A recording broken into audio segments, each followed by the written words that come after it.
Hello, everybody. Here we are live with Tim Shieff. It is 12 o'clock. It's about noon right now for me. And what time is it over there, Tim? Over there in England. Just gone 6 o'clock in the evening. Nice. Nice. Are you in England or are you in Spain right now? Where are you at? I'm in England. Yeah. Oh yeah. People think I'm in Ibiza sometimes. That was the old post. I'm Okay. in England.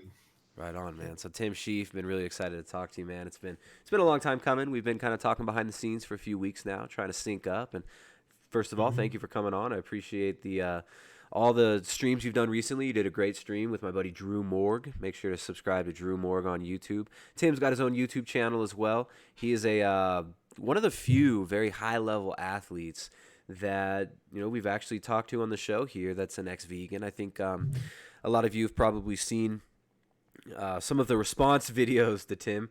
Maybe you'd heard of him before, but there was a slurry of angry vegans pissed off that Tim decided not to be vegan. We're going to talk about all this today. We're going to get into whatever we want to get into. And yeah, Tim, brother, thanks for coming on, man.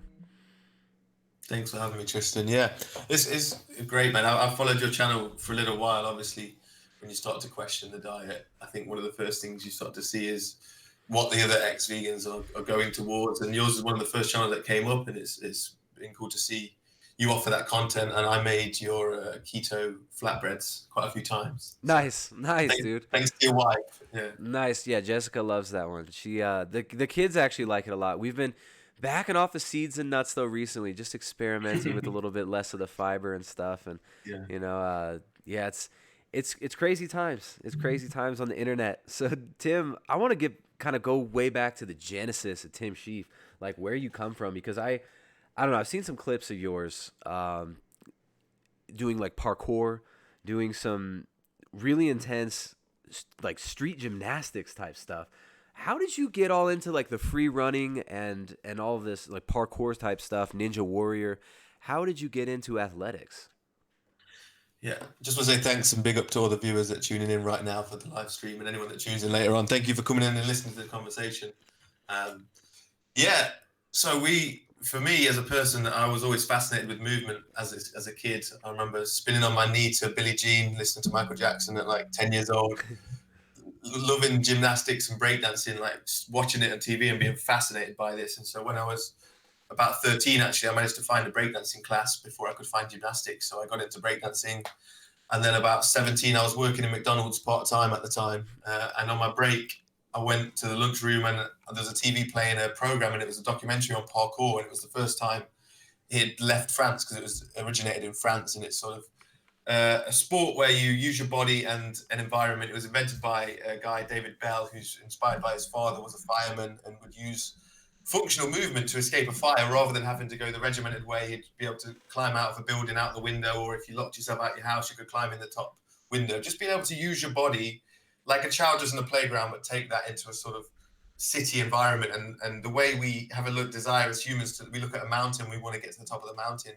I had that as a child in a city, in an urban environment, the same energy is still there within us. I'd look at a rooftop and I go, I want to get to that rooftop. And in my own city of Derby, I'd always find a way. Any rooftop I could look at, I'd find a route to it because of my like mindset of discovering and the confidence I had in my body. So there was a sport.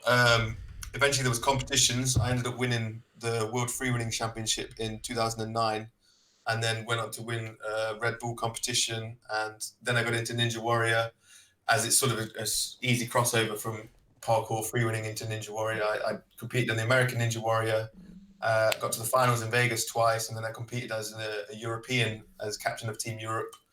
And we went on to win the first episode of that in the first season. We did that competition. So yeah, I've always been fascinated with movement and expression and using my body and tapping into listening to my body, on a like Da Vinci meets Bruce Lee type fascination of the body is an amazing gift that we've all got, and I think it's a great tool that if we can learn to listen to, it can teach us truths about everything else. If we can study and listen, what is good, what's serving me, what's serving my body, it teaches us truth about the reality that we live in. Yeah, well said, man. Yeah, I've always looked to high level athletes as, just not only examples of how to how to move and whatnot, but looking at their nutrition, right? Looking at how high level athletes fuel themselves. To me, this is one of the most relevant things for looking at what is going to bring optimal health, right? The expression of athleticism is an extreme expression of health. And you're not going to see high level athletes who are having failing health competing at the level that they're capable of. You know, you see a lot of guys like there are a lot of guys plagued with injuries in athletics, and their careers get ruined. So I like to look at how guys who are doing extreme things with their body actually maintain the body. So I think.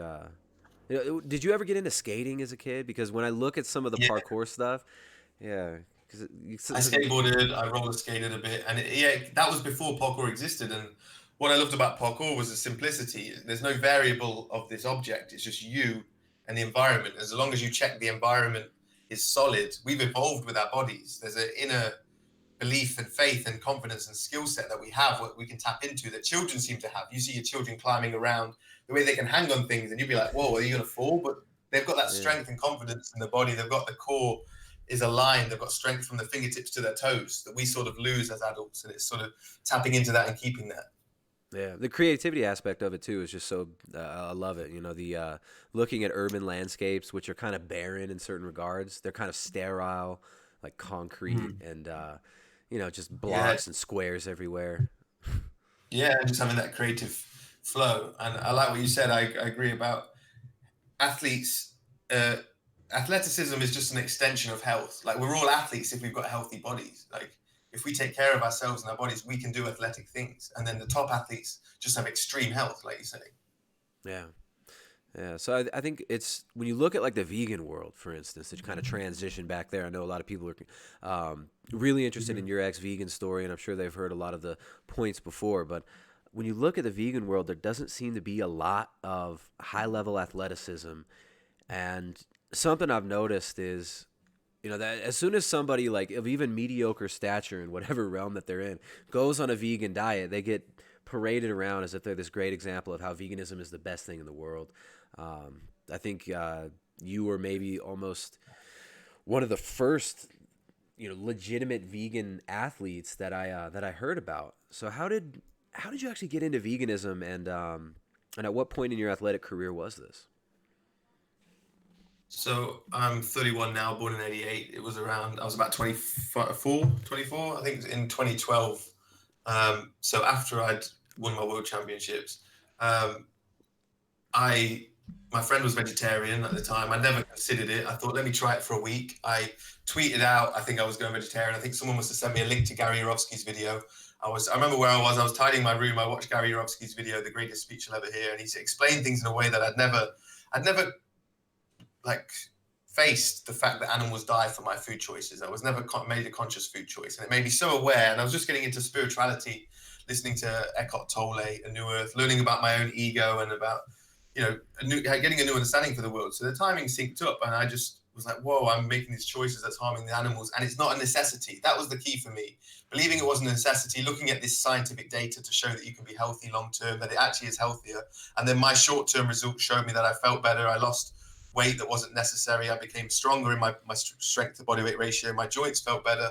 My brain felt clearer. And so I delved into it 2 feet. And then, within 6 months, I'm being contacted by vegan websites to do interviews. Within a few years, I'm doing vegan magazines. And like you say, that when someone becomes vegan, they love it and they support you, which is it's awesome at the time, Mm-hmm. and in a way it's interesting because you really believe in it. You really believe it's the future. And at the same time, your ego, good or bad, whatever it is, right? It likes the fact that you've got this attention from a community that's supportive, and they're all loving people. They all mean well. They're all making a choice to their best beliefs and their best knowledge that is better for the planet. Whether it is or not is the whole conversation we're having. But it's not a bad thing in any way. But it's in the effort or what they're attempting to do. And so I had that, and so it felt great. I felt better. I believed in it. I continued to see the science back it up. And then occasionally you'd hear these other athletes come over, like Serena Williams, Nate Diaz, Djokovic. And truthfully, I always knew that they weren't vegan long term. I see people still posting it, and I'm like, there's other interviews where they've talked about not being vegan or chegan, or they've just gone silent on it. No one ever really stuck. No Yeah, one the ever really Diaz was brothers, they regularly put pictures up of shrimp, like huge shrimp cocktail meals and stuff. They're eating a lot of shellfish and I think fish too. So that not all these Yeah. people are actually vegan. But yeah, they No. latch And onto so, it, right? It's like, look, this person's vegan. You can do it. You can yeah. thrive. And it's so easy to get caught up in the belief of that, right? And you see people supposedly doing great. You get off of the junk food diet. You mentioned you worked at McDonald's. I mean, a vegan diet is going to be a lot better than McDonald's diet for a lot of people. So Yeah, and when you're younger as well, you can get away with as we all know, you can get away with the worst diet. So I'd never made conscious food. I didn't eat terribly. But I still have occasional snacks and a bit of junk food every now and then. And as a young person, you're fine getting away with it. And I've learned so much about it through veganism and then my transition out of it. I've learned a lot about nutrition, way more than I knew, because I've learned to tap into my body more than ever. yeah. Um, So you but, noticed, but you one said you improved your strength and your agility actually improved in the beginning. My sport is about strength to body weight ratio, so it's not about squatting more weight. Yeah. And because a lot of it was about creativity, as you mentioned anyway, and actually there's times with veganism, with your diet, it really affects where your mind goes and where your mental aspect goes. And so with vegan, and especially when I was raw vegan, I'd feel more spiritually aligned in Mm. certain ways. Creatively, I'd feel aligned. And there's not just that I don't feel it in other ways with other diets, but your diet, what you put in, what you ingest, really affects where your mind is able to flow to and the thoughts you have, Yeah. and even the conversations and the friendship groups, come from that kind of place. But I felt like I'm going to be that athlete that's the one that stands up for it, that sticks with it, that promotes it, that sees this as more important. I know people there's non-vegan athletes that don't respect me or don't like the fact that I'm so outspoken about this, but I don't care what they think of me because Yeah. the message is more important than what people think of me. So I always thought that was the approach I was taking, and eventually it took until my health was declining, and I was trying. I'm sure you probably want to get into this. You might have some Yeah. things, but some things I really tried to make my health work, and eventually I looked around and realized I'm the only athlete that's holding this together, and I'm not that healthy. Like, do you know what I mean? I realized I was Right. one of the main guys everyone was still going to. There's a list. There's like Patrick Babaumian. Yeah. I can't even barely name another. A few like Olympic weightlifters who are just new to veganism in the first 2 years. So it doesn't count if Yeah. you're 2, 3 years in. And then me, I was the consistent go-to as one of the main vegan athletes. And I'm like, but I've just not solved it. And we'll get into that, I guess. Mm-hmm. So you were feeling your limitations, and you acutely you realized that there was something that you were hitting up against the wall there. It just wasn't Yeah, fully. but I blamed it all on pre-veganism. All of my Yeah. issues, all Yeah. the stuff I was looking into, Yeah. it was when I worked at McDonald's, is when I had that food. It's the meat or the dairy or whatever, or the junk food. It's Yeah. still in my body. It's in my joints. It's stored there. The reason my joints feel so stiff and the degrade, my body felt like it was falling apart. My muscles could not recover. My spine was becoming incredibly stiff and calcified, and Ah. Yeah. I was blaming it all on pre-veganism. I had this fungal infection in my toenails and eczema on my feet, all pre-veganism. All I needed to do, eventually, I tried so many different things, raw veganism, and it led me to trying fasting, because fasting seems like the ultimate cure-all. Your body can finally heal all the joints. It can go in and clear the systems out, like give it a real good spring clean. And that led me into a 35-day water fast, which I did at my home Yeah. unsupervised. Dude, yeah, I saw some of the clips from that. Because I've been tuning in and out of your career over the last few years, right? I saw some of the Ninja Warrior stuff, and when you were doing the fasting, I tuned in when you were deep into it a few times, and yeah, Mm. that was some heavy fasting, my friend. That was some Yeah. intense fasting, man.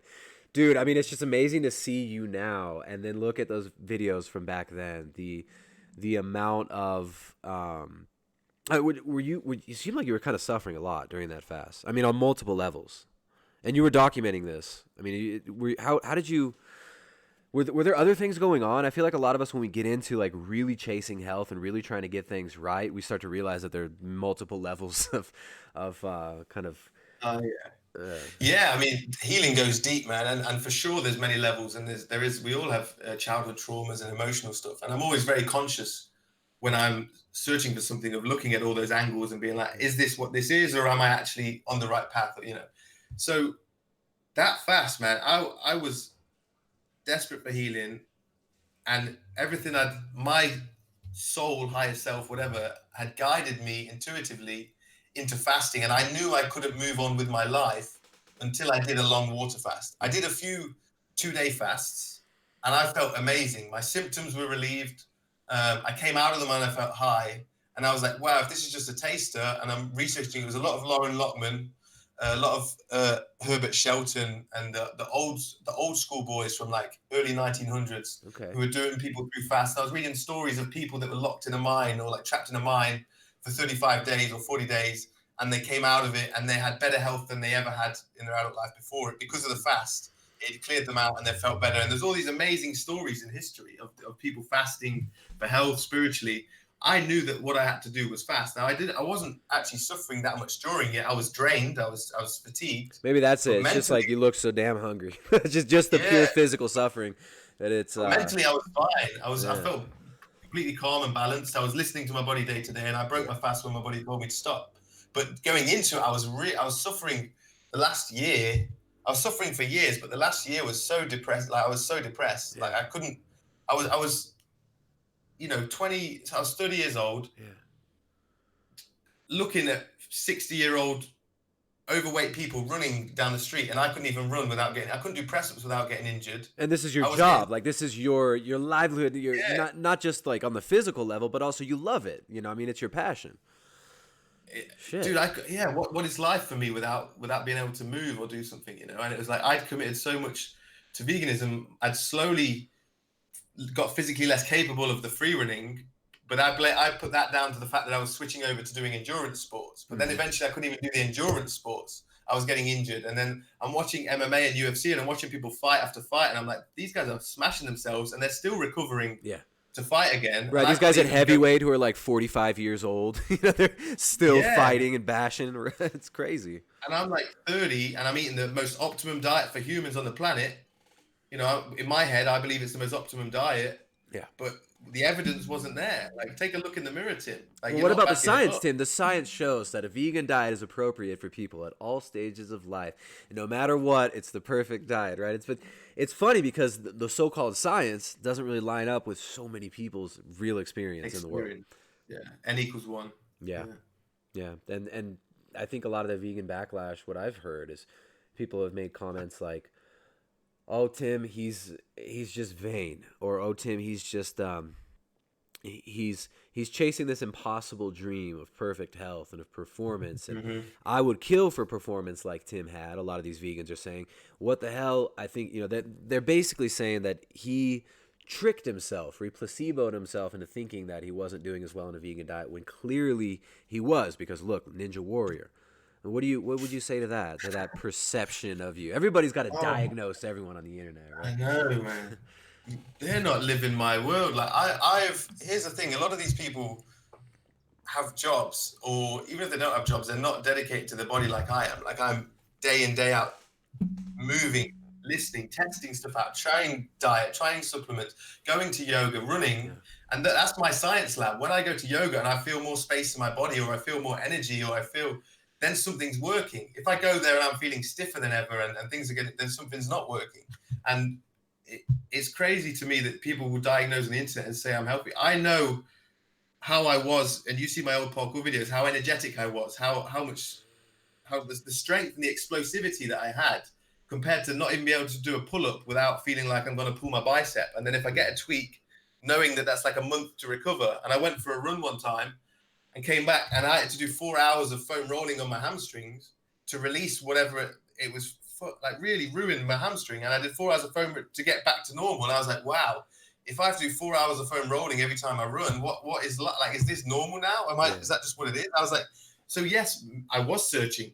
Absolutely, I was searching, but I was right to search because I found some fucking answers now. But those answers don't count, though. Right? That's it. So, all right. So the fact I say I feel better, it doesn't matter to them. Nah, why would I want to lie about this? Show me a study that shows you feel better, bro. I want to see a peer-reviewed, double-blind, controlled study showing me that you feel better, or I won't accept it. It's crazy that there's madness in here. There you go. There's your double-blind study right there, guys. Yeah. Hell yeah. It's just, it's just absolutely crazy the backlash that we see. And what amazes me is when somebody's in it, when somebody's doing the vegan thing, they're promoting it, they're pushing the diet. These people are down for it, right? Like you were doing things like urine therapy. You were talking about ideas that are unconventional, that people get, really pissed off and triggered by, like flat earth and stuff like that. That was all okay when Tim Shieff was vegan. But like Tim Shieff, omnivore, Tim Shieff including animal foods in his diet.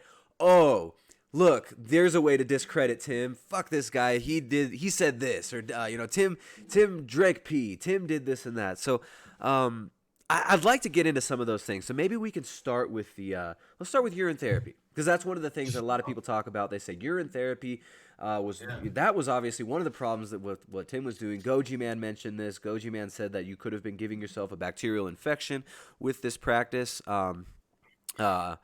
Yeah, what happened with urine therapy? How did you get interested in this, and how was this fitting into your journey?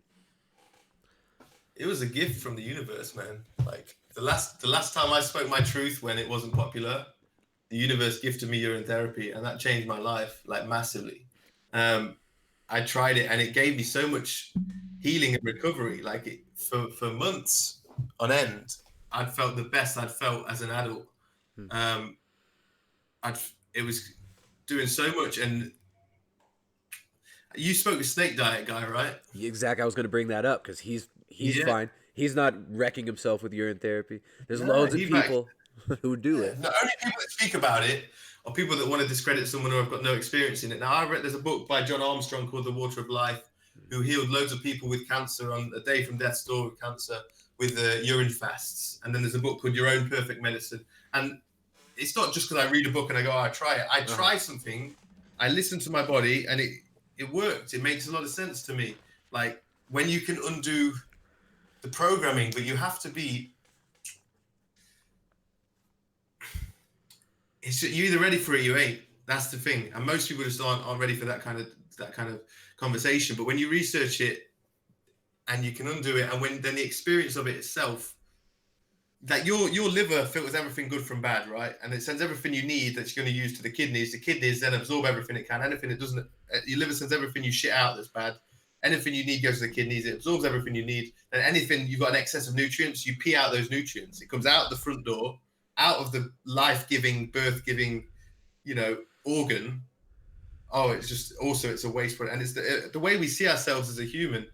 It's like we think, oh, we're just giving off this garbage out the front, out the back. It's all spillage. It's all wreckage, But when you eat a clean diet, it's not pungent and it doesn't taste nasty at all. And there's a self-love connection that goes on that can never be explained, only experienced by those who are open enough and in those realms. And it takes to be in like veganism and raw veganism. I can't imagine it sort of going off in the carnivore movement, but I did hear Arjunus Vonderplatz talk about it. Interesting. And he said that it recycles proteins, and that's why the Indians, they do it. It's an Indian yogic technique called Shivambu Shastra, and that's something they do because they don't eat as much meat in their diet, so they need to. Chinese culture as well, and a lot of Asian cultures, they'll save in big vats. They'll save urine. So I've actually heard a lot of the arguments for urine therapy, and it's it definitely is not. A lot of people come into this think, oh, that's totally crazy, that's totally wackadoodle. But I think when you start to research some of these things, you realize there's a lot more to the picture than just the the mainstream nonsense that we get pushed on us. So you felt a big difference when you started doing it. Oh, I'm sorry. You mentioned John. What was the guy's name? John, the book? John Armstrong. Water of Life. I'll show you. I'll have to check it out. Cool. Water of Life, John Armstrong. I'll look into it, man. Yeah, cool. So so you started doing the urine therapy at a time when you were really suffering, right? I mean, you must to reach a point where you would think, okay, perhaps this, drinking urine, perhaps using urine as a medicinal thing could be a good idea. You'd have to definitely be coming from a very a place of really, really seeking something different, really seeking healing. Yeah, 100%. And I'd rather drink my piss than eat an animal product. Like, I'm vegan. That's how many vegans would really do that before they'd eat an animal product? Most of them would go, no, let's just try the eggs instead. But I was that committed that I went that route, and I discovered something about myself in it. I discovered it also at the same time, it helps me not give a fuck what people think. Like, all this stuff is like, I'm the only source of like confirmation I need, validation. It's like a social suicide, but it frees you so much. Well, you start to realize how much you depend on other people's perceptions, or how much people how much your personality is just wrapped up in bullshit. Like, what do these people think about me? Like presenting Yeah. this image, and when you stop caring about that, you can actually live. Right? I mean, Be yourself. Yeah. yeah, And help people. Like there's people that have heard me talk about urine therapy that have come up to me and cried because it helped them with certain like Crohn's disease or other issues that they've had. That they've gone, thanks for speaking. It helped me, and I'm like, cool. Like that's why I do it for those people. People can hate me, yeah, judge me, whatever. But that says everything about them. Like when you're desperate for healing, if you had a friend who came up to you and said they've got cancer or something, right? And this is what supposedly this is healing people with this. If you've got someone that's saying, "Oh, I've got cancer and I'm trying everything," the doctors gave me this thing, and it's not working, it's not working. Then a year later, they go, "You know what? I've tried something and it's working." And you go, "Okay, cool, keep doing it." "Oh, I'm drinking my urine." "Oh, don't do it, don't do it, don't do it." No, mm, if you're doing something that's healing and you're saying it's working, keep doing it, whatever it is, and that's more natural then. And also, as I say, I was searching for solutions that every human can do. Any human in the world, if this works, if this is medicine that mm, heals these things, it's free. It stops us having to rely on all these corporations who are pushing this poison. mm-hmm. Like, why not? Why wouldn't I try that if I can, delve into my own fears and beliefs and overcome that? But so that's why it made sense. But Yeah, yeah, not as necessary now though. uh huh. And what made you, or when you first talked about it, what was the backlash like? I mean, I could imagine maybe some people were offended, but you were still vegan at the time. It seems like they Yeah, care more I now than they never, did back then. I never like promoted it. It was more like you'd see the odd thing of me mention it. People would constantly message me saying, "Can you do a video on this? Can you do a video on?" And I never.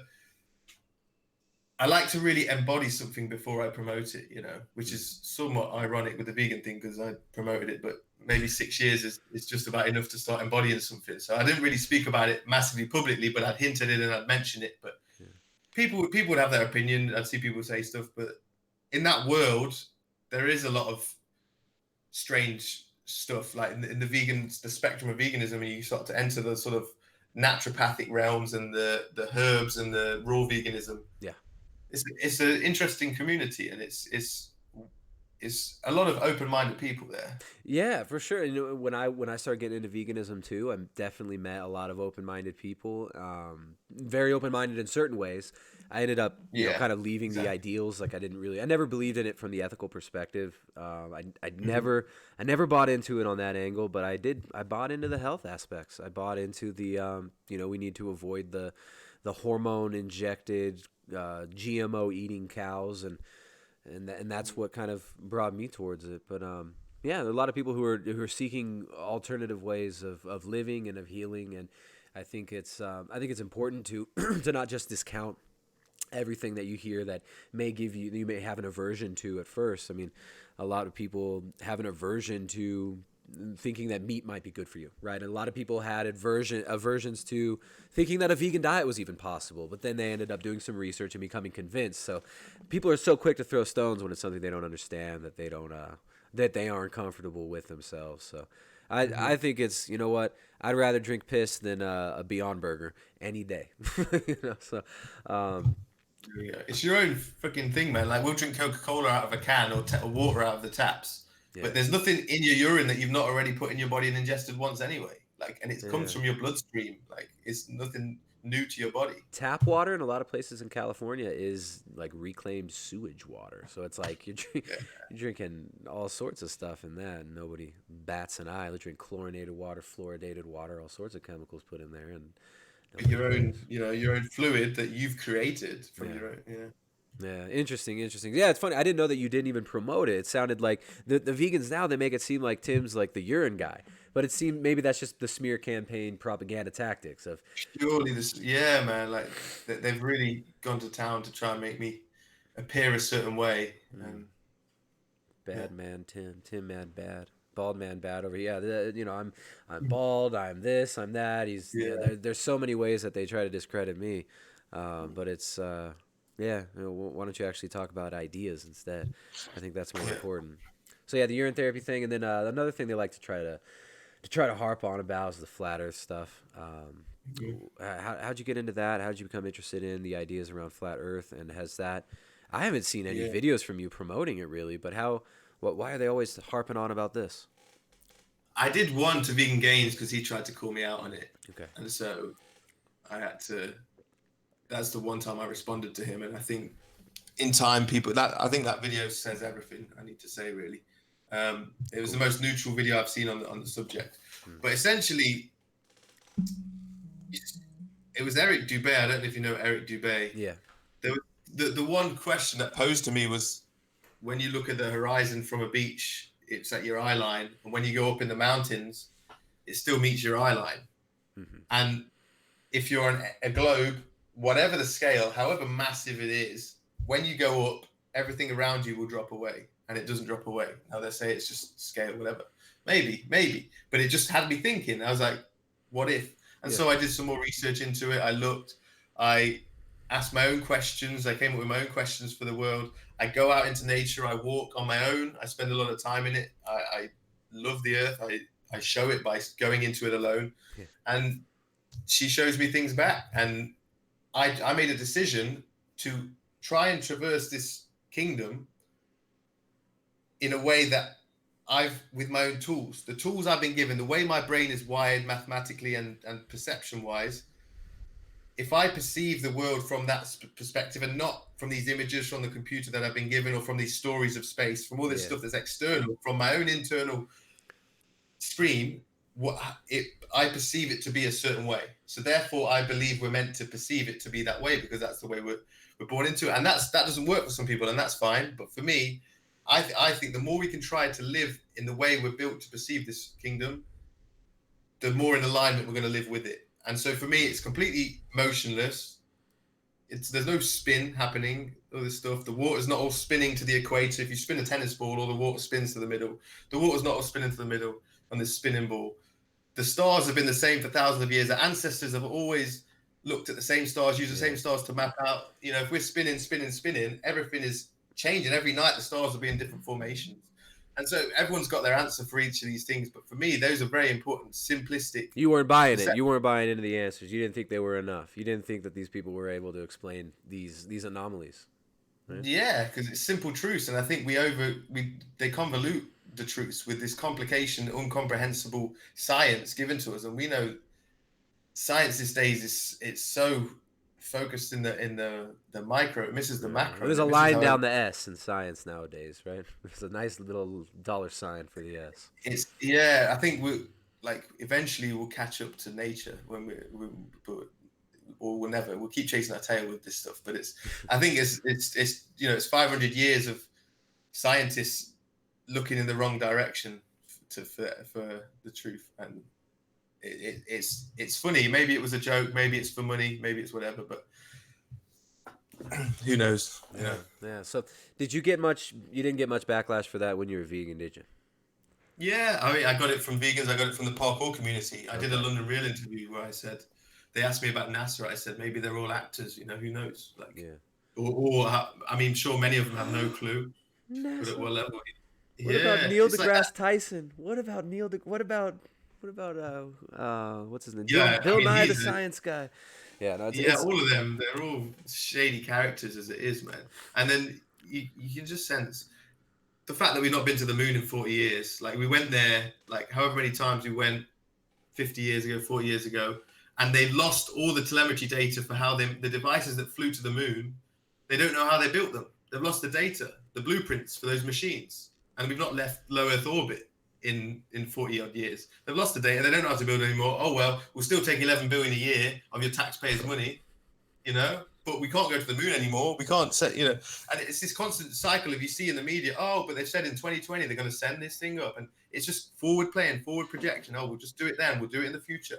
And it never comes around. And it's like, okay, cool. But I'm going to just look at the world from the way my eyes see it. I'm going to go into nature. I'm going to go on the mountains. I'm going to look around and perceive it in the realm the way I see this kingdom and live that way. And it serves me. And it's the way our ancestors lived. Our ancestors were fucking intelligent. They weren't looking at Twitter all day. They were looking at the stars, mapping things out. And they worked it out to be a certain way. Now, 500 years ago, some guy came about and said something. And there's secret societies behind the scenes that exist. Now, we like to, yes, everyone admits they exist. how much power they have, no one knows or would really want to give any thought to, any credence to that. They could manipulate things very easily, especially our parents and grandparents. When the media wasn't social media, it wasn't Twitter and Instagram and YouTube, it was all one radio station or one newspaper. They Yeah, could you've easily, got the same images beaming into televisions worldwide. The same images, the same words, just repetition. I mean, television and media was always meant, radio, television, mass media was always meant as a propaganda tool, as a social yeah, and engineering tool. school as So well. We know schools are a load of nonsense as I'm all well, for and it's people like, well, questioning everything, and like always, people try to get all uppity about flat Earth. It doesn't bother me. I get annoyed if people spam it. I think you get the spammers on everything, but yeah, it's like it you doesn't know, bother me. At least people are asking questions. When I first heard of yeah, flat Earth, what I thought, Tim, was I thought maybe I thought it was a psyops to get people.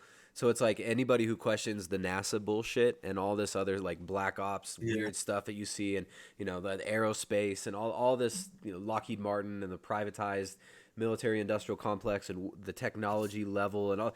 When you're looking at this stuff, for the average person, maybe I thought it was maybe a way to just discredit the all this. So if you believe that NASA is lying, then you must believe the Earth is flat. Then you must be an idiot, according to the normies of the people who watch CNN, and that's kind of what I thought. But I don't hate anybody for asking questions. The chat's going crazy. The chat's going well, crazy. yeah. But how many people believe 9/11? Is it Yeah, like yeah, they believe that, and then there's stuff like this to go, oh no, but they wouldn't lie about that because it's so deeply programmed into us that it's our belief. And also, you speak about it to most people, and you see Agent Smith appear in them. It's not them. It's not. It's like this character, this high school bully that's like, yeah, you're an idiot. You believe that. It's like that's when you have to question that stuff. When you see the character appear in someone that's not them, then they don't know the truth for themselves. They've never been up to space. They just know what I've been taught, the same thing that they got taught, yeah. right? But I'm not here telling someone you have to believe this. This is what's happening. I see what I see. I go on with my life, and I know I know how it serves me to be that free, to be liberated from relying on these people for information, for truth, for health. I put it on myself now. It freed me. Yes, people are so caught up in what other people think about them. So let's, speaking of which, let's read the chat. Let's read some funny questions in the chat here because they're going crazy with the flat Earth Yeah. talk. Like, here's somebody says, "Why are all carnivores red?" Obviously, it's a vegan comment. Hey, white people when they go out in the sun, their skin tends to get a little bit pinkish, reddish, and it's called being fucking white, you dumbass. That's why all this. So, and we're not carnivores either. I was just drinking milk. I'm not like this only eat meat guy. I eat mostly animal foods, all animal foods basically right now. But I don't think Tim's a full on carnivore. Tim, you a full carnivore? Not at the moment. Yeah. I did try it though. Okay. Oh well, let's get into that. Let's get into that. So the veganism wasn't working so well. The urine therapy seemed to help. The fasting seemed to help, but you kept hitting that wall. What was the last straw that drove you to actually taking the plunge and eating animal foods again? Coming out of the fast and returning to the most optimum diet for humans, which is the raw vegan diet, and then my symptoms all returning, bleeding, itchy rectum, my fungal infections flaring up again, my spine becoming stiff and cracky again. And I was like, holy fuck, I've done all this like commitment to this healing, and yet I've gone back to the optimum diet and all these issues have come back up. I was like, that the last thing I wanted to do in my life was fast. No one wants to not eat. Food is like a highlight of so many people's day. To not eat, that's how committed I was. And when that didn't work, a lightning went off in my head, light bulb, boom. What if it's a diet? What if it's this box? I understand how the ego limits us and puts us in these boxes. What if it's my limitation of veganism that is holding my health back? And at that point, I started to research it. I had a friend who did a 45-day fast a few months before me, and he'd come off the fast to fruitarianism, believed the same things I believed. His teeth started to deteriorate. He started to incorporate some butter and raw eggs and felt amazing. And he was telling me, Tim, I'm able to exercise again. I've put on weight. I feel like a man again. I can play volleyball for 8 hours a day with my friends and cycle around. I was like, what? And so I had other friends. One Greg was out in Toronto, a friend Avion, a friend Drew I was speaking to, all vegans. And I started asking them about ketogenic, and they'd all stopped being vegan around the same time. Yeah. I moved to a ketogenic diet and were feeling benefits. And I thought that the way the universe is wired, like wouldn't it be funny that it's the veganism? Like, wouldn't it be the ultimate joke for my life, for who I am, for this character The that I have cosmic in this giggle world? right there, right? Massive cosmic giggle, and I laughed for like 10 minutes in this room right here when I realized.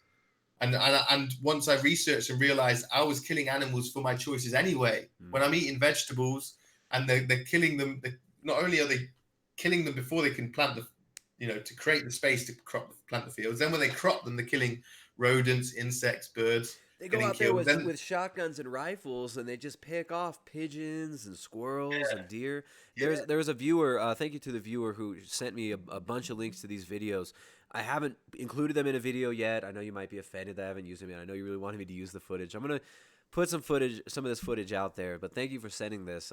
There's loads of footage from the UK of dudes just popping off squirrels, pigeons, deer, all sorts of farm yeah. animals before harvest. So Paul Chet was one of the guys I listened to, and he's really spiritually. I had to understand this, and he's one of the most spiritually evolved omnivores that I came across. Him and I give a shout out to Phil Escott as well. I think you know Phil. I know Phil. So Phil's great. Paul feels great. Paul said in one of his videos he lives next to a persimmon farm, and one day he heard all this guns going off and looked out, and they'd killed all this deer to protect the persimmons.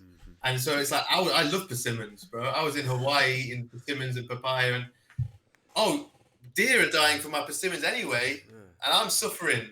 So how about I choose consciously an animal, and I chose salmon and some eggs from a local farm, and I can pray for that animal and give thanks. And I know I'm responsible for this because I can face up to what died for my food. When I'm eating vegetables, I can't pray for it. I don't know what animals have died, and I'm feeling shit anyway. So then I ate that salmon and the raw eggs, and that very night I had a wet dream. Something switched on, some hormones kicked on in my body. I hadn't ejaculated in 2 months, not because I couldn't ejaculate, but because I wasn't in that space mentally, physically. I wasn't thinking about that stuff, and all of a sudden, from nowhere, I eat the salmon the first day. That happens, and I started to feel warmer. I was really cold in the winters here. That's the thing a lot of vegans talk about. I noticed that on a vegan diet as well. I felt colder. I'm usually always running hot. Like I'll sweat. Like I'll just, me and you just sitting down having a conversation. I'm like, I'll be sweating a little bit, getting my metabolism going. And when I was on a vegan diet, that coldness was real. My feet, my freaking feet. Yeah, for sure. I think one of the two biggest things for me that changed after I started to realize, okay, this is the path I'm going to take. Satiation, society, like feeling satisfied after a meal. I hadn't felt that in years. I'd slowly gotten into this. I'd eat massive bowls of salad or carb meals, not feel satisfied, then have a massive banana smoothie with like 6 bananas or more. Yeah. And my belly would be so full and I'd feel shit. And I wasn't satisfied at all. And I'd want to eat more. I'd want to go for more snack bars or something. And I'd felt like I had some real deep emotional eating disorder. Now, that's not to say that there isn't some eating attachment that I think a lot of us have on some deeper level. But truly, it was a physiological issue because when I eat meat and animal products, I felt satisfied. And that voice in my head that's like, I'd be eating every hour. I'd have to carry snacks everywhere I went. I'd have food and I'd be thinking about, when can I eat that bar? Oh, I'm going to do my thing. But then in an hour or in half an hour, I'm going to eat. That's gone. That voice is not shouting at me anymore. There's like a white noise that's turned off. Isn't that amazing? And so I'm like, it's truly amazing. And it's something that has to be lived, to be felt. And I think a lot of vegans live with it without realizing. And it's a lot of other vegans talk about it. Ex-vegans talk about the society, the hunger voice. It doesn't sound like it's in the same room. It's in a different room now. It's gone. Yeah. That and then, or like and then you'll feel a little bit hungry. You'll know, okay, normally I would eat at this time, but I've got this task to do, and I've got a 4-hour thing right now, so I'll eat later. And it's not a huge deal. It's just you can put it on. Not a huge deal at all. Yeah, you can get. I go for the first time. I went for like 4 hours without eating and without thinking about food. And when I thought about food, I was like, "Whoa! I haven't thought about it in hours, and I feel fine." Like that was revolutionary to me. Yeah, when the meal becomes optional, it's pretty nice, right? I think. Like the fat adaptation. You did kind of a ketogenic diet when you came out of the vegan thing, right? Like you did more of a low carb approach. I came out and I went, way more. If you saw Goji Man's results, it said I had trouble with absorbing carbs, and that was probably because I was over consuming so many of them. My body was fucking destroyed. Whatever processes carbs. Even though you're an athlete, even though you're a high level athlete, doing explosive movements, running all the time, still having difficulty, and you were lean. It's not like you were fat, overweight, insulin resistant. Still had issues on paper, at least, with carbohydrate. Yeah. And So I came to keto. I felt so much better on keto. And one thing that I learned on that was like DOMS, delayed onset of muscle soreness. It was what I thought was DOMS was just symptoms of, it begins in the gut, right? But something was struggling to digest and it was pulling on my muscles, were getting tied to some autoimmune disease, maybe. I'm not sure. I never got it diagnosed because I don't need a label to know that I'm not well. And I don't, I really believe in my own inner ability, of my own inner guidance, on my own. If I can listen and tap into my body and get out of my own headspace and look at what's around me, I can solve this I've thing. seen some And of the so, movements you do as well. I mean, some of these crazy flips and spins, it's like if you're having digestive issues, if you're tight, you're not going to be doing some of these things. So I think you've got a lot of barometers that you can read with your performance. yeah. And so when I did keto, I realized, wow, I don't feel that muscle soreness. The first thing to go was more my like the inner system, like your core. Before my muscles wouldn't feel tired, it would just be my what do you call it? Your central nervous system would be fatigued, which I never really felt before. It was a new experience for that to be tired before the muscles. Yeah, that's nice. Yeah, and coming off the fast as well, I think my whole body was like, it needed some gentle. I couldn't just rush back into sport straight away. Yeah, yeah. So you started including some animal foods. You had salmon was the first meal, right? Yeah. Wet dream. They say libido though. Libido though. There's like a whole meme now about your wet dream. Like it's become infamous, the salmon wet dream. But I think it's a great. It's such a cool anecdote and it's such a cool story because it just shows something lit up inside, right? And immediately libido returned. I mean, that's why I said I didn't need to say that. I could have said the other stuff, satiation, the depression lifted. Yeah. But I think part of me, it's a bit of a troll because I knew people would jump on it and they're only, it helps the message spread. It helps people spread the fact. And a Well, the lot of vegans people, talk about boners like they sell the vegan diet with hard-ons, right? Like Game Changers clips that came out not too long ago. They're all about yeah, we measured these athletes' hardness of their dick while they slept, and we found that if we fed them a vegan diet, their dick was hard. It was just the most ridiculous, unscientific nonsense, and they're presenting it. This is science, and Dr. Greger's like, oh, this is the most amazing yeah, film in the world. And it's so they sell it, but then as soon as you say, yeah, my libido came back, they jump all over it. They act like, no, this is ridiculous. There's no science to prove yeah. this. But I never had a problem. I could still be sexual if it came to it. I just was not, when you're not healthy, you're not really thinking about that. I wasn't really speaking to girls at the time. I was on my own journey. But one thing, the urine therapy, that made my libido fucking. I was on another level. I could go and go and go like time after time. But again, people, your medicine is how deep you're willing to go for your medicine. interesting, interesting. So you guys want the libido urine therapy greater than salmon for in Tim's experience for the Yeah, libido boosting. Um, combine the two. yeah, there you go. Well, hey, you can do some PP basted salmon for. No, I was kidding. So one of my friends did say raw meat with urine therapy is phenomenal, Okay. and yeah, I think that's a real niche of like a few overlaps. But for those people Everything out that there, makes everybody uncomfortable in one package right yeah, there. that's where our ego lies. Our Yeah. ancestors might have been on all that. Interesting, interesting. So, so the low carb approach seemed to be kind of interesting to you, but then you started adding back some more carbohydrates, or how did the diet progress after the slow transition out of veganism? Yeah, I went in and out, and there was certainly times I let loose for a little bit where I had to have freedom from this diet realm, of like Yeah, choosing a diet. And so for a few weeks, I was just like, you know what? Get out of your head. Eat what you used to eat before you were vegan. Like enjoy some stuff. Enjoy your mama's cooking. Have your mama's lasagna, and get out of all these limitations. And then after that period, I started to like, okay, right now let's eat for my health. And so in January, I was like, why not try carnivore? I don't see it as less ethical. I don't see it as less animals dying or less animals suffering. right, I right. actually, sorry, I do see it carnivore as potentially less animals. It's So the from the most vegan vegan one, diet. It's the true vegan diet. You could I kill hear one that. animal a year and live. My You whole could family could eat exactly, one cow a year. Our whole family could live off of that if it's big enough. exactly.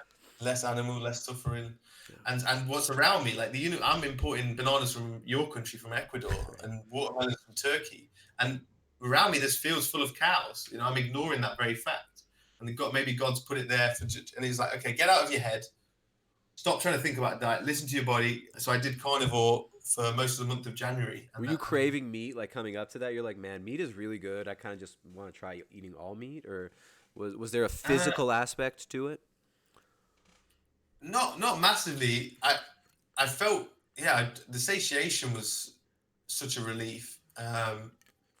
The recovery was like I say, I didn't feel it was my central nervous system that was the one that got taxed. Mm. But I don't want to be carnivore long term. No one really wants to be. We want to eat all the foods, and you look deep into Yeah. this stuff. I wish I could eat It's ice like, cream every day. It feels yeah, good, tastes good, right? yeah. It's not like we're just eating for our health, and we're eating what's convenient and what's around us. But I really want to get back to that place of being, of the humans before they went vegan and damaged themselves. You see these humans can just eat Mediterranean diet and a bit of, animal foods and a bit of salad Yeah. and a bit of cake every now and then, and they're fine. But they never did the damage that most of us coming into this did damage with the vegan Yeah, my diet. kids, they can eat anything. They'll eat like these Yeah, little yuca breads. There are loads of starch with cheese in them. They might fart a little bit after that, but they'll yeah, have cake or whatever. They'll eat huge fruit smoothies right after they ate meat for breakfast. So they can eat anything and they're fine. I think yeah, they don't eat junk food. They don't eat a bunch of processed stuff. yeah, Yeah, it's funny. There's a yeah, trade off though, right? It seems like as we age and as we've dealt with a lot of the whatever it is that's creating the health crisis, everything from food to air quality, water quality, EMF pollution. There's so much going on that is very offensive to the body's health. But it seems like the diet, it's you almost have to compromise. It's like if you want to just eat whatever you want, you're probably not going to have the greatest body composition, and you might not have the best health. And if you want to perform the best and have the best health, the diet's going to probably be relatively refined. yeah. Like We refined got as to, in like not just, free floating, I'll eat whatever. It's usually going to be relatively regimented. For high level athletes, they require a certain they got to fuel correctly. yeah, yeah. And so trying to solve that and be able to because when I would eat the plant foods again, I always felt worse. I always feel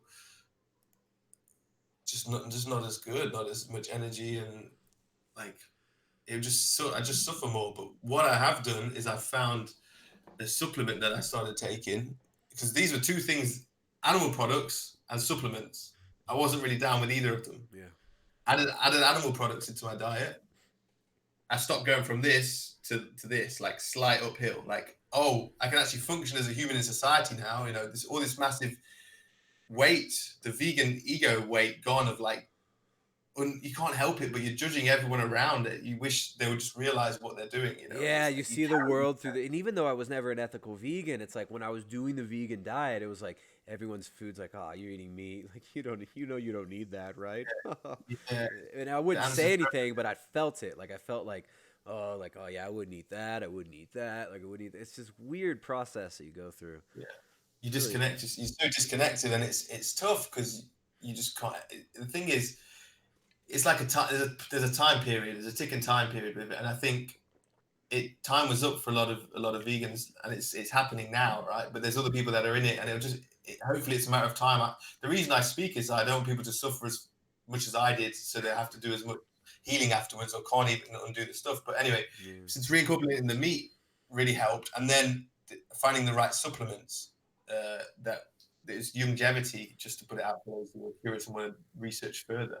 But it's Dr. the Joel Wallach, right? The longevity. They used to be on Santa Cruz and on the radio in Santa Cruz. I don't know if Yeah, and I understand it looks a bit like a pyramid schemey thing, but you don't have to get involved in that shit. But as an actual nutrition, as supplements, that seems to be really effective because it's your 90 essential minerals that you need, amino acids. It gets it covered. Then whatever you eat beyond that is a bonus. So doesn't since he has like a reincorporating that, selenium blend and like magnesium? It's liquid, right? It's like liquid minerals. yeah, but in the most absorbable form, I think it's yeah, the selenium, he actually successfully sued the FDA because of what he proved something with selenium that they tried to deny, and one of the few cases that successfully sued them. He's alive Um, still, right? Wallach is still he's around. alive still, yeah, and he's a lot of people say exactly Dr. Joe Wallach. Dr. Glidden is one of the doctors underneath him that does a lot of speaking more on behalf nowadays. It's on iHealth Tube. These doctors are on there, but someone introduced me to that. So I had a friend with Crohn's who was really suffering, MSM, my friend, and he had people telling him to go vegan. He tried it. It made him feel so much worse. Yeah. And he discovered this and told me to try it. He said he was able to eat foods. Normally he'd feel like he'd be locked at home suffering. And he couldn't. Wow. Now he's able to like drink a bit of alcohol and eat foods and stuff. And so I tried these supplements and I went away to do my mountain leader training course for 6 days the other week. And normally when I'd go away, I'd go away for like 5 days and I'd have to eat as a civilian. You can't like eat keto or carnivore in, you know, when you're staying at hotels and so you can, but you have to be really committed and you It's end up not being easy. You got to think about what you're ordering. You got to. It's a lot of energy. and you see other people eating foods and you're like, these people can eat a scone and they're just a normal human and they're fine. Like, why can't I eat a scone? Yeah. So anyway, I ended up going away and eating these normal foods again, like some sandwiches and some flapjack and pasta and stuff. And I was doing it with the supplements. And the first time I came back and went to yoga expecting to feel this normal, I feel really stiff and sort of depressed when I get back from trips. I've been eating this way and I felt fine and I couldn't believe it. Ooh. I was like, well, and so I've continued on that, and I'm not here to shout, but for this seems to be working for me, and I'm now on my diet. If I was to say what I'm eating at the moment, I have like zucchini noodles, salad with like turkey mince and some scrambled egg and like a red pesto sauce. So it's kind of like spaghetti noodles, and it's half of my raw vegan days. You're getting the plants in there. You're able to digest the plants now. I can digest the plants now, and then in the evening I might have some salmon or an omelette, and then some sweet potatoes, some steamed veg. Yeah, and I'm okay. Like I don't feel as when I was carnivore, I felt like an optimum in a certain way, but then there was limits to my training where I'd burn out. Okay. Like well, there is stuff that you're not. Carbohydrate, right? I mean, if you're training really hard, if you're doing a lot of explosive movements, carbohydrate is a powerful tool. CrossFit, it's really literally so hard to do CrossFit and carnivore. Yeah, I don't recommend people do CrossFit on low carb, or at least have like maybe 30 grams of carb pre-workout. That can be a good, 30 grams, quick absorbing carbs, even like white bread or something like that's a quickly absorbing carb. Yeah. You can eat it around those periods. It's interesting. But yeah, so since reincorporate that one supplement, man, it's been fascinating, and I'm going to continue to explore that. I'm almost a month into trying it, so I'll keep doing it. But I want to help other vegans, ex-vegans, not have to go. If they don't want to. If people are doing it, that's fine. I'm not against people doing that diet. Like I say, I don't think it's any less ethical or environmental if you do it if you're doing it in a certain way. But a lot of us don't want to end up full term just having to live that way. So you don't want to have to restrict your diet. Nobody wants to have to feel trapped in the diet. And I think these are good points. Actually, Goji Man Simon brought up some of these points himself. He's saying, look, like I'm worried that people would get stuck on this diet, that they'd be trapped. I don't know. I haven't really seen that many people actually feeling super trapped in the diet, except for cases where it's like, they have such intense and acute symptoms and their autoimmune condition is so bad that as soon as they stray from it, they go to shit. But it seems like you did some carnivore. Now you're eating plants. Everything's okay. Maybe the fear is just a little bit of fear mongering there. I'd like to actually get into that. Maybe we could talk a little bit about Goji Man and the situation that happened there. I talked to him on Friday.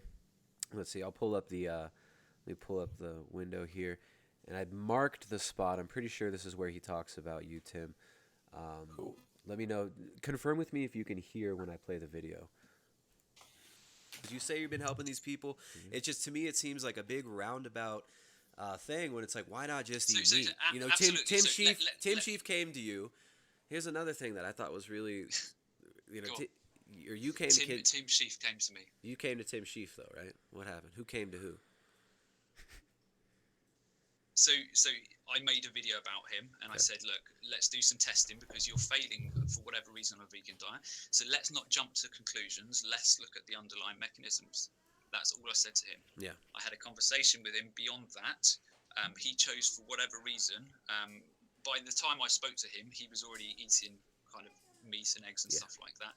So to say in any component there, well, the fact that you didn't heal kind of him, is that's an indictment of you not being able to do that job. No, that's not what I'm talking about, man. I'm talking about something else. But okay, so Tim Shieff reached out to you after you made the video, right? Yeah. And then you sent him the gut test, and he did the gut testing. Yeah. And you publicized it. You publicized it to all the internet. Exactly his personal butthole information. after he gave his permission. Oh, I didn't hear that part. Okay, he gave his Do permission. you want me to show you the evidence in text now that he gave? No, it's cool. I'll take your word for it. I'll take your word for it, man. As if he'd show text. Like, I had the conversation with him, and what really fucks me off with people like him. So I had the conversation with him, and I said, look, I'm going to put this video up on the internet, basically explaining some of your test results. Yeah, no problem. Pause So it I there. put Let me up just on the address that. Mm-hmm. So we had the conversation. He told me, we went back and forth. I pooed in 2 trays, like shit in some trays, did the breath work, mixed in a jar, sent them off. He got the results. Right. Oh, this is your issues. Right. Cool. We'll have another call in a few days when I find out a bit more. Right. Cool. Called me. These are the herbs you need to take. Listed a load of herbs off on the phone. Cool. Okay. Can you send me an email of those herbs? Okay, sure. I'll send you an email. Yeah. And then maybe we texted about. He's like, oh, do you mind if I do a video on this? I was like, cool. I said, I gave him permission, right? Yeah. I half thought he would put results up, but not put my name with the results. Do you know what I mean? I thought he was going to show someone's results, but not my name. But at the same time, I thought maybe use my name. Like, I wasn't too bothered, right? Yeah. Within 2 hours, he puts a video up, Tim Shieff's test results, never emailed me what herbs I need to buy. I'd asked him to email me the herbs so I could buy them. First thing he's done is made a video about me before he's told me what herbs I need to buy. I thought, that's kind of what I was getting at when I asked him. It was like, I mean, to me, if I was in your position, I would have thought maybe, okay, can I publicize this in a video? I would have thought maybe he means, yeah, later on after we do some changes and we see how this works, not just can I immediately publicize your results to the world. I texted him and said, take the video down. Like, I didn't like the way it was so quickly. Yeah. Like, it felt like he used me to put the video up because it was so quick. And he hadn't even sent me the things. And to this day, I've still not received an email with the herbs. And I've reached out again since. Can you send me the things? Let's try it. Yeah. He's not bothered. So, oh, man. Yeah, so it seemed to me like there was something funny going on there. And he seems a little bit miffed for some reason. I'm not sure why Goji Man is so sensitive about it. I think he gets a lot of shit because everyone thought he was going to save me. And truthfully, the mistake was they're like, yeah, but why didn't you try it? Like, it's not about veganism. Like, everyone's making it about veganism and not about what it should be about. And that's about the macro of the earth, of humans, of animals, of plant kingdom, of all of it. Like, when we make any choice for our diet, all of this has to be thought about, not just farm animals. Vegans are so focused on old MacDonald had a farm, E-I-E-I-O, and not about all creatures great and small, not about the insects, not about plants, not about the bigger picture. You know, when they're buying imported fruit from wherever, and I really don't mean this to sound judgmental, because this is me talking to myself of the past. So I apologize if it sounds judgmental to vegans, because I understand, I live that, but my health had to go for me to see out of it. So I can't ever be upset, and I'm really not here. People think I'm playing the victim when I'm talking about this publicly, and I'm not. That's not my role here. My role is to say I tried the vegan diet to the depths of one side of it. Some people have gone to the depths of the supplement side of it, and it still didn't work for them. I went to the depths of the naturopathic side with the urine, with the fasting, and it still didn't work. Like, I'm the one guy out here on this fringe, but you know, it's not enough for them. But I'm saying we made it around the wrong thing. We made it about the farm animals and not about all living things, animals, plants, humans, everything. Yeah. It's so nearsighted. You know, I think we all have this natural inclination to want to stop death, right? And, you know, it depends on your worldview and your kind of presuppositions and what you believe about where we come from. Exactly. Yeah. So it's like, I mean, if your worldview is, I mean, there's so many different kind of competing ideologies out there, but if you believe, like, most people believe in, like, evolution, they believe that we came from monkeys and the monkeys came from single cell organisms somehow, and just they believe this that nature is something to look to for morality, but then the vegans at the same time believe that humans shouldn't be eating animals, but animals can eat other animals. So it doesn't make sense to me. And then they say, well, it's not necessary. So if you don't need to eat animals, then maybe you shouldn't. But then when we try to not eat animals, it becomes abundantly clear that we do need to eat animals to be healthy and happy and fully actualized as human beings. So, I think it's pretty it's pretty interesting when people are triggered and someone says evolution is a fact. No, no, no. Evolutionary theory is a theory. It's a grand narrative and it's a religion. And I would say it's a false religion. And it's very, So very you don't believe in evolution? no, no, absolutely not. I think it's a very psychopathic religion. It teaches you that might makes right. And if you believe in evolution, it comes from, I mean, you mentioned earlier, well, it comes from certain esoteric orders and sects who've been promoting this ideology for a long time. And it got promoted from the Royal Society by these people who were obsessed with breeding human beings to create a Superman. So it's like you had, the Darwins were interbreeding with the Wedgwoods, the Huxleys, the H.G. Wells was kind of in this lineage of the crew. He was raised by T.H. Huxley. But it's this group of people who pushed this out of the British Royal Society who were very, very determined to control all resources, and it's like this megalomaniacal worldview where they believe that we was monkeys, and before that we was single-celled organisms, and we share a common ancestor with bananas, and all this. It's all ridiculous, It all and ties in with Big Bang as well. yeah, ultimately it ends up becoming this thing where it's okay. The natural world is what we look to for morality. But when you look at nature, what do you see? You see animals raping, killing, murdering, stealing. It's not like when you look at nature, it's not just this happy, beautiful place. It's actually like it's very, very violent, and it's very and we internally we feel like we actually know that I don't know. There's so much to unpack here. I don't want to ramble, but evolution is a psychopathic worldview that ends up telling us that we are going to become God ourselves through controlling our environment and through controlling natural selection and breeding. So Well, I completely agree. I think that in terms of they make us look to monkeys as going, look what you've come from, look at how we've evolved. Well, I think we're headed in the wrong direction from who we truly are as humans. they're trying to make us into monkeys by telling us we used to be monkeys. Look, those are your Exactly. cousins. Yeah, we're headed that direction rather than who the light beings that we truly are. Yeah. While we're being taken away from that. Right, and I believe death is unnatural, kind of in my worldview where I'm coming from. That death is not a natural thing. Death didn't come about till after the fall. So I think the vegans even assume the fall in their theology in many ways because they believe that it's bad to kill animals, that death is unnatural, and in Eastern Orthodoxy we believe that pre-fall, nature was very different. And when we talk about nature, anybody can mean anything when they say the word nature. But to me, it's like nature is fallen. The nature that we experience now, it's all fallen. It's all part of this pre-fall system that we're all a part of. And even the vegans, in their ideology and in their assumptions, they assume the fall. They think that death is not natural. They don't want to eat animals. They don't want to have to do these things, but they're not able to justify it in their worldview. So I don't know. I'm not really probably not explaining this very well, but it does all come down to what we believe, like about who we are. If you watch animals, they live day to day so beautifully. They are in the moment. They take L's so well. They take losses, family members or whatever. So you watch the David Attenborough shows. Yeah. And like the animals live with so much like regalness, and humans are we live in fear so much, man. Yeah. You go out into nature and watch animals. You watch cows in the field and sheep. They must think, what the fuck are us humans like? We cause ourselves issues. We trip ourselves up, man. Yeah. And we're trying to protect them, and they're like. Yeah, but why? That's weird. Why is that? Why are we the only creature that has this moral conundrum, that has this moral crisis that we're constantly dealing with?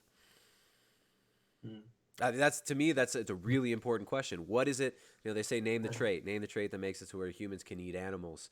Kind of from where I'm coming from, I believe man is made in the image of God, and humans actually, after the flood and after the fall, nature was changed, and the nature of reality is now that we do have to eat animals. But I like to ask the vegans. In alignment with our collective consciousness.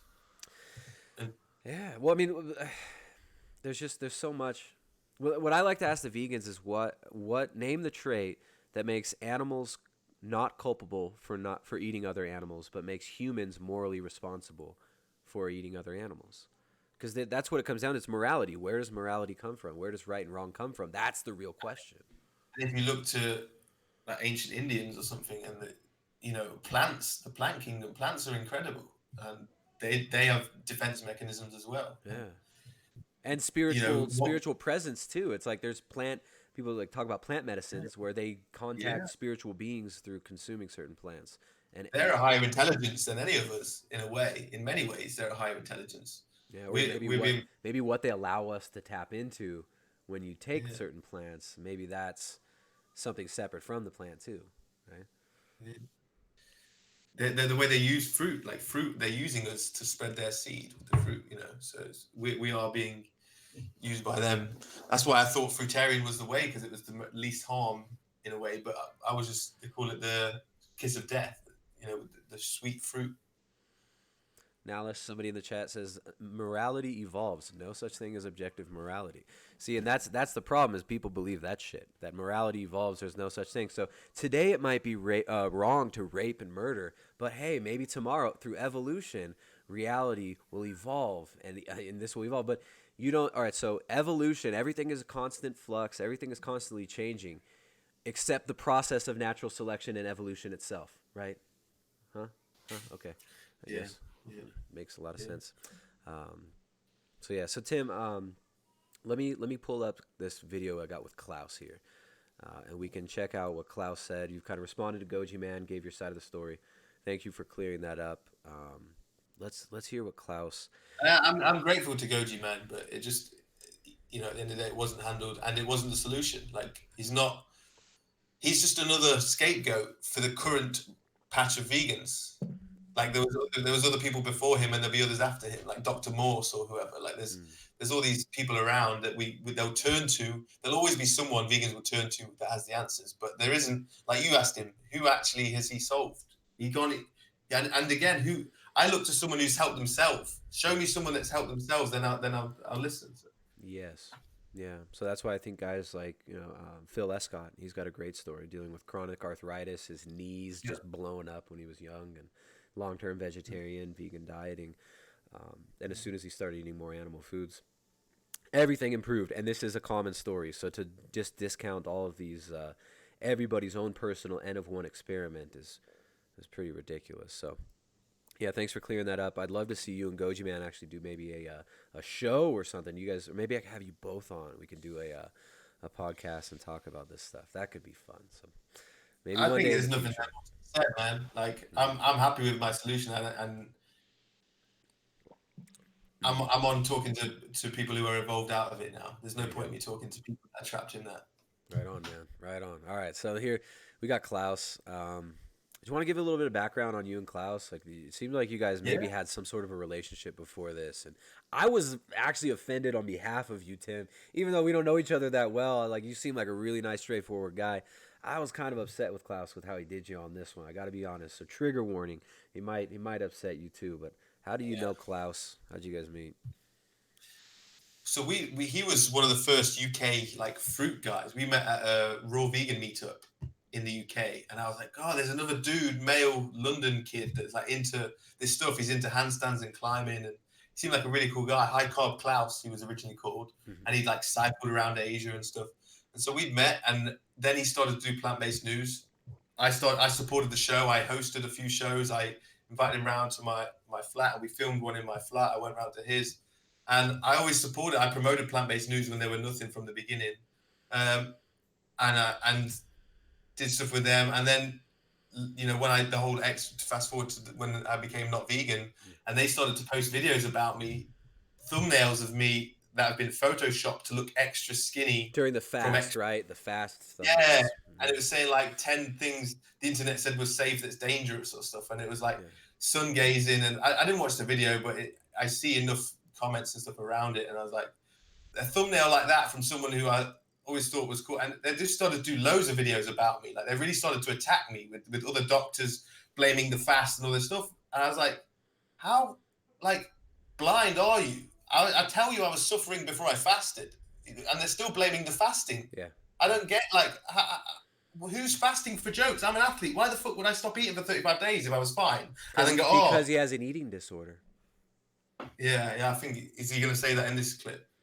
I think he does. So anyway, he said that stuff, and I was like, dude, RIP plant-based news, man. Is that's how you're gonna go on? It's not about the truth anymore. It's not about it. There's no integrity in it. Like plant-based news used to be just promoting the positiveness of veganism, right? Then it became about this putting off keto. Like they were attacking ketogenic stuff. Yeah. They're attacking this. They started just attacking people rather than just promoting what was positive. And that's just downhill from there. It's like, nah, man. Yeah. And realizing that it's just Klaus and Robbie. It's like two guys from London that aren't that healthy themselves. That like because you have a logo and a brand name, to other vegans it will look like some big entity. It's just two dudes who just know what they've been told by Dr. Greger or some other doctor. Yeah. Like there's no substance to it. I just thought it was so funny that if you look up online, you just search plant-based news, co-owner. There's this dude that co-owns it. Is like one of the biggest investment capital guys globally. He's a Saudi Sheikh. prince, like a Prince Khalid. Like this dude, his father owns a yacht that he bought from Donald Trump in the 80s, and this yacht was used as like a Bond. The yacht was used as a Bond villain's lair in a Bond movie. This guy has rooms full of trophy hunted animal heads all over it. He's got a palatial estate that's got 200 bedrooms. Prince Khalid had like 89 BMWs by the time he was 16 or something. This is the co-owner of Plant-Based News. He was going to save the world and make it sustainable. So I mean, it's kind of sad to me when people who seemingly nice guys like Klaus and whatever the other guy's name is, running a small YouTube channel, their whole operation gets bought out by a dude who also invests in like transhumanism and human machine interface and all this other nonsense. So just goes to show right there, like the corporate connections and the global connections of veganism are real. Like this is not just a grassroots thing anymore. This is about big industry pushing a big agenda. So yeah, Absolutely. let's check this out. Let's see what he says about you here. You had a question, I guess. I don't know, man. What was I think I was gonna say Tim Shieff, but I don't really want to dwell on him, but just use him as an example. If somebody has plant-based diet doesn't work out, do you not think them not doing the one thing that everybody believes they have to do, i.e. supplement B12, do you not think, does that not explain some of the issues? Dude, well, most of these people are supplementing B12. I think when you pull Tim Shieff and you say, well, Tim Shieff did this. Tim Shieff drank piss, therefore all ex-vegans equal invalid. I don't know. I think that's a poor argument. I'm saying the one fundamental thing everybody in the medical community and everybody just that knows anything about nutrition agree you need to do on a vegan diet. If you don't do it, and then you run into issues, and then would you blame vegan? Is blaming veganism not fair? Didn't Tim Shieff take B12? Surely comes into it at some point. Didn't he say he took B12? I'm not very familiar. I don't really follow. I had a B12 injection and I took supplements. I did the spray. I didn't take them regularly, so I didn't go, I take B12. Yeah. I got the spray. I had the spray. I did the injection once. But do you think B12? And we can go more if you want to. But do you think B12 would have given me a wet dream? Do you think B12 Right. would have? Do you think I would have felt satiated after a B12 tablet? Name the nutrient. Name the magical nutrient that you can't get on a vegan diet. Let's say I don't know. Whatever gave you a wet dream. What's that nutrient? Yeah, it's beyond what we can do. Like science is limited. What is in plant food that has a label, and then there's what is in plant food that doesn't have a label, and the same with animal products. Just because science hasn't discovered it doesn't mean there's not life force or something within these foods that gives us something. Like, yes, you can identify things in plants and meats that's similar, but then there's bioavailability, and then there's stuff that isn't even identified. Absolutely, right? The enzymatic reactions required to break down compounds require minerals. I mean, so you've got this homeostasis is being maintained to generate energy throughout the body that's dependent on bioavailability of nutrients, that depends on the availability of sunlight. Sometimes we're being affected by so many different systems. To just try to name one nutrient, you look on paper you can get all these nutrients if you take this supplement and you eat these foods. It's so short-sighted.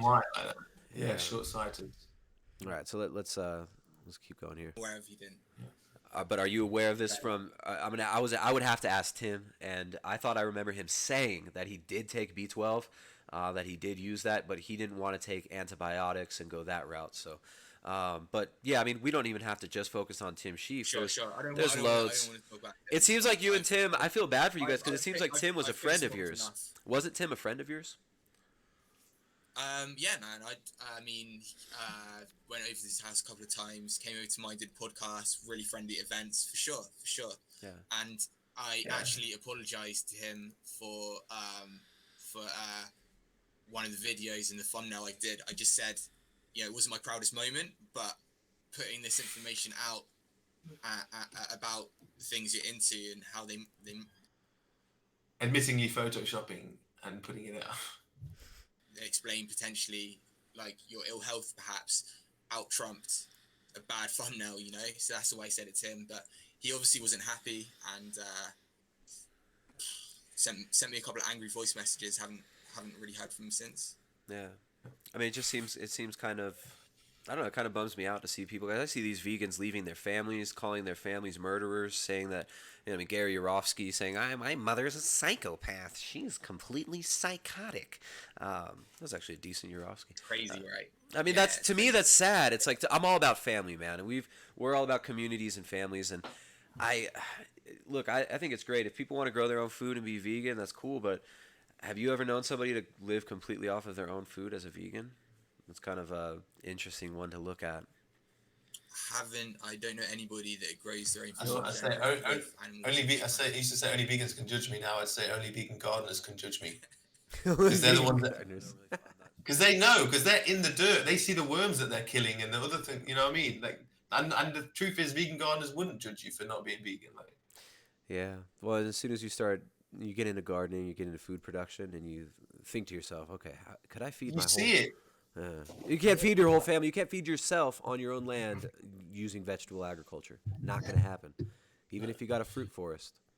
So, is there more from this? I remember I tuned in for a short moment, and he mentioned that I had bulimia or something. That's what I was trying to find, but I don't know if it was earlier or not. We can address that. Really vegan. Actually, let me see if I can find ideologically vegan at all. Every time I would try to pull meat out from the diet at all, I'd just feel really low energy. It wasn't like I jumped into it. It was like, oh, okay, no, I'm not going to be able to find it here, and I don't want to scroll through Tim. But in this thing, he did say Tim had bulimia, and I was taken aback. I was like, what the hell are you talking about? Yeah, I saw your reaction. Yeah. And I didn't want to just go on and on about it, but I did kind of hold his feet to the fire a little bit. And he said, yes, Tim had bulimia, and then he backed off a bit. He said, oh, well, maybe it could have been interpreted as bulimia. He said I admitted in a video that I put my fingers down my throat and threw up. Yeah. So what's he talking about? Yeah, I did that. Like, have you ever been drunk and then before bed you're like, fucking get this out of me? I've done that a few times. Dude, yeah, I've been like, if your stomach's growling, you're like, I'm gonna puke. Yeah. Like, let's do it now. Just try and make it happen. Yeah, some people are terrified of puking, right? But there's a button in your back of your throat for a reason. Now, what's happened is there's this thing got labeled bulimia, and you've got a mental disorder if you do that. And so then that makes the spiral worse because people that do that start to feel guilty for it. Then they start to make it a secret and they start to hide that kind of shit, right? What happened was I overate on a meal, and then I wasn't satisfied, and I overate on banana smoothie, and that fills your fucking belly, and I wasn't satiated, right? And I'm not afraid to go to the bathroom like the fucking Greeks did and go, oh, eject, I've overeaten, my stomach doesn't feel good. Boom, right? But you can put a label on that and call it what you want. I was just overeating, and there's a button in the back of your throat that fucking helped clear me out. Shame, Tim, shame. So that shaming makes it dangerous for young girls in society, because then they start to think I've got an issue, and it makes it worse, rather than maybe one time they just didn't feel good. I don't know, I can't really speak deeply on this. I'm just trying to analyze it from the other perspective. Yeah. And some people are so afraid of vomiting themselves, and you shouldn't be afraid of vomiting. And if you have overeaten, it's not a go-to. It's not something you should do on a fucking regular, but it's something that you can do as a human if you need to. So it's not like you're eating a meal, looking in the mirror, thinking, you're so fat, you're such a slut, and then making yourself puke. It's like a couple times you may have overeaten and you threw up. 2 or 3 times max. And I was like, and I say that in the video because I think that we should be open. The thing is with me, I'll speak about wet dream, urine therapy, vomiting after I've overeaten.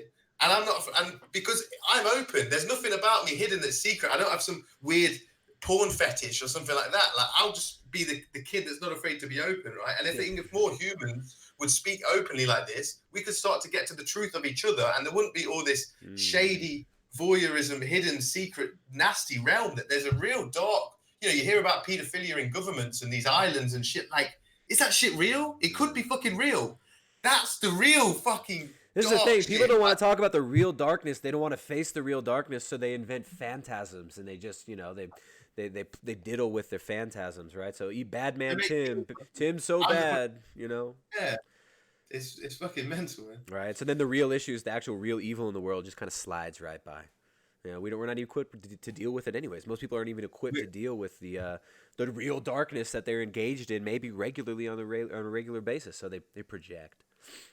And once we get over this diet conversation, like, hopefully we can get over this and we get to the real conversations. Like, you want to talk about fucking evolutionary theory, what's NASA really fucking up to? Like, this is the stuff that we're really distracted from. Like, we're arguing about this stuff, and there's spray in the sky that is poisoning the land. Like, right, yeah, weather openly being modified. Then publishing papers about we're going to modify the weather. We're going to totally control the weather. Geoengineering, man. Like, we don't even know the depths of this, because they do stuff year after year where they'll just turn it up a slight bit year after year. So you don't notice that they're doing this stuff. But when I was a kid, the skies were blue. There wasn't grids in the sky from plane trails. Like, they weren't patterned like it is today. And I'm the one looking up, and I'm open enough to go, something's not right here. But the only thing it's ever made me do. Their face. People can't see what's right in front of them, literally. Like, we're just living.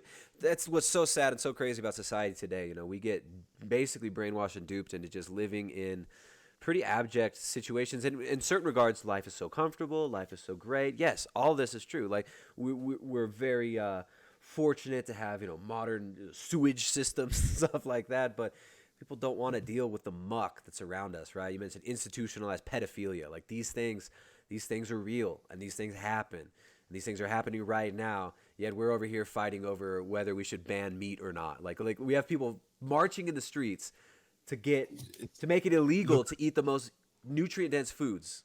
Marching in the street, take away my rights to eat these foods, but no one cares about Jimmy Savile. No one's talking about the Queen knighting some of these people like Savile.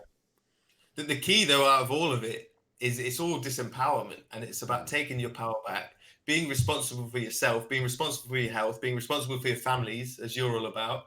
That's the key. All it's ever done, realizing this stuff, whether it's true or not, what it's done is served me positively, because it's made me go, holy shit, take care of yourself. Don't worry about all that. Take yourself to yoga. Go out into nature on your own. Spend time. Go wild camping.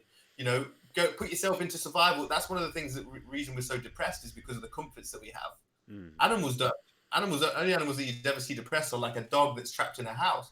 They live in the element of survival that we should have on a regular basis would make us feel alive, and we don't have that. Yeah, that's interesting. Those studies they talk about with they put the rats in a cage, and they said if we just give the rat cocaine, we give them a lever, and it hits the lever, and it'll get a cocaine, and they won't eat. They'll just get the coke over and over again. But when you take those same rats and you put them in a big cage with other rats with wheels and things they can play with, they don't give a shit about the cocaine.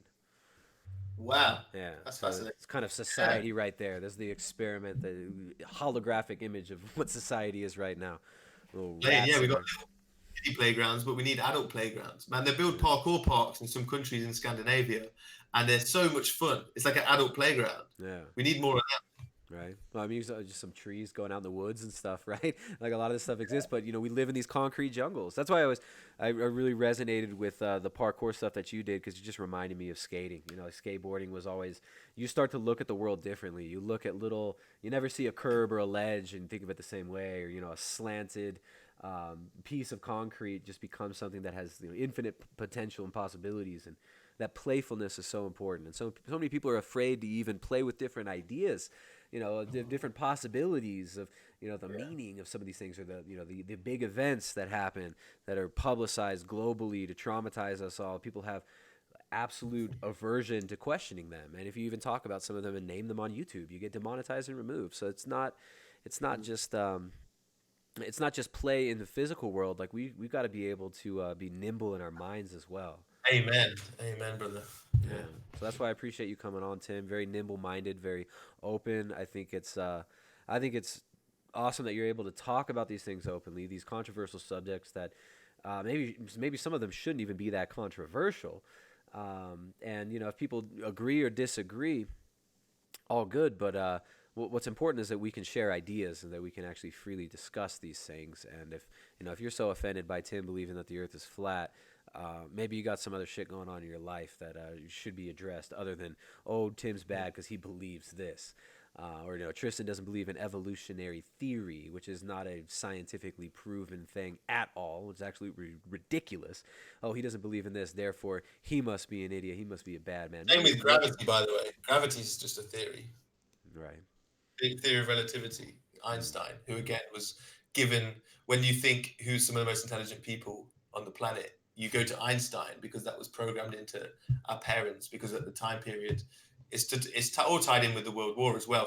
One of the bods in charge needed to make a move to make him look good, and he put Einstein's theory high up there. And then you look at one of the modern was the Thunderbolts project. They're still confused with the theory with gravity theory. Yeah, right. Because the theory of universal gravitation, it doesn't really play out there observationally. So we've got other things like electromagnetism, electricity. Exactly. Yeah, right. So magnets always fascinated me as a kid. That was always. They're all the magnets that's what's being hidden by all this, and that's what the Earth essentially potentially is a giant ring magnet. Is a giant normal magnet, not this ball magnet which doesn't exist anywhere in nature. But what we do have is ring magnets, right? So the Earth, with the north being the center and the south being the outer circumference, we can tap into that with Tesla's style of free energy for the Earth. That's the stuff that is really downtrodden and hidden. Some of this stuff is just so fascinating, right? You start to get into some of these different theories on physical reality and how physics and how this stuff really works. There definitely is some interesting stuff going on. I think magnetism is really one of the most hidden. Yeah. It's not delved into enough when we talk about physics and stuff. Yeah. I wonder if that's what a lot of these crafts that are silent, that move so quickly, and that move in like a non-linear way, if that doesn't have something to do with that. How you can lift massive objects, right? If anti-gravity would just be repelling magnets. If you make a magnet really, really cold too, like if you really, really make it very, very cold. Yeah, you've seen that. Yeah, so that kind of stuff is really interesting, right? So if you're magnetically able to connect to, you dial into certain magnetic frequencies within the Earth, you could find resonance points that exactly could create propulsion systems and stuff like that. There's really fascinating stuff. Someone says Tesla would have wrecked the planet. There's so many interesting theories out there, but I'm a former NASA engineer. The Earth is not flat, says Knuckles. There you go. He says it's not. You ain't high enough up, bro. Tim, BTFO. Tim Shieff just got debunked. NASA engineer. Oh, yeah. I'm kidding. Yeah.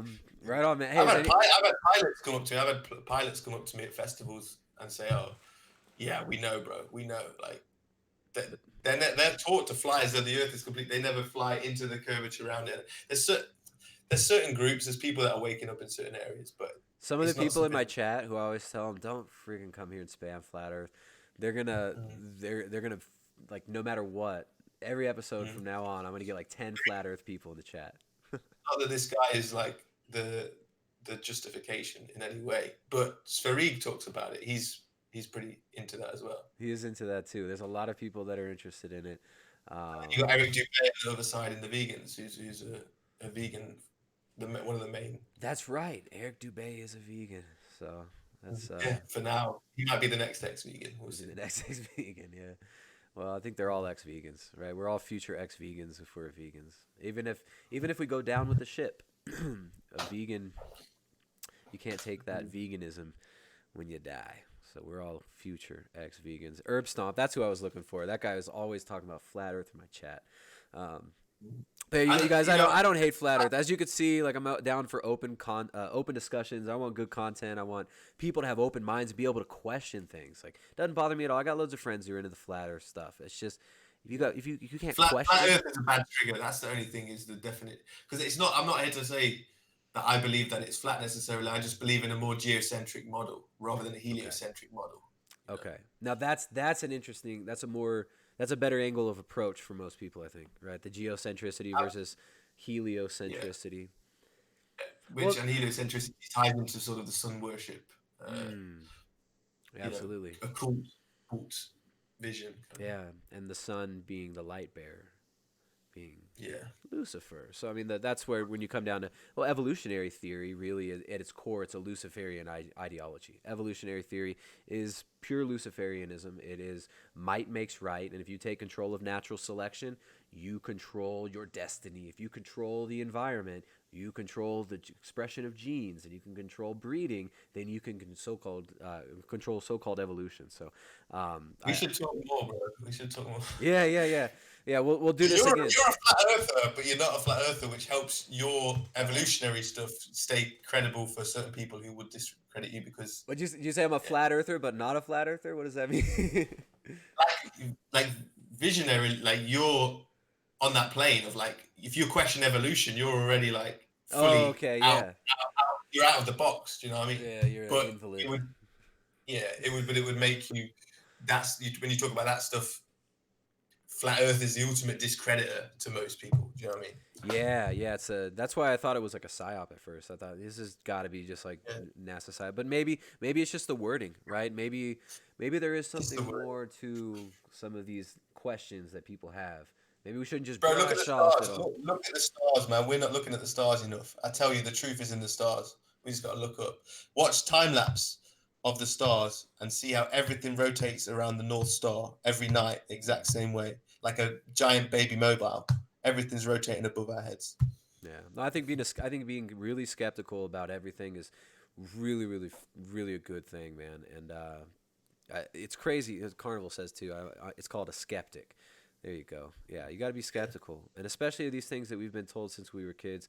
I think it's important to look at the result of our beliefs, right? Okay, we've been told this. What is the logical result of this? How can we extend this? And what is going to be the result in the greater, picture from us believing this? And things like evolutionary theory definitely end up with promoting psychopathy in a psychopathic society.